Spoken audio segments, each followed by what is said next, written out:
नमस्कार, मी पी.आय. विनोद Ghuge, Sangola police station.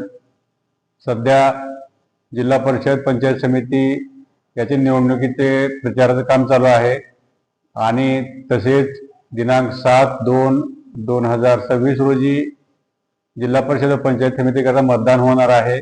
त्याचप्रमाणे त्याची मतमोजणी 9 तारखेला होणार आहे. या अनुषंगाने सध्या तालुक्यामध्ये प्रचाराचे दौरे चालू आहेत, सभा चालू आहेत. परंतु हे होत असताना लोकांनी वैचारिक गोष्टी कराव्या, इतर कुणी कायदा हातात घेऊ नये. कायदा हातात घेतलं तर त्याच्यावरती कडक कायदेशीर कारवाई केली जाईल. त्याचप्रमाणे या इलेक्शनच्या अनुषंगानं काही लोकांना प्रतिबंधक कारवाई केलेली आहे, काही लोकांना बाहेर काढलेलं आहे.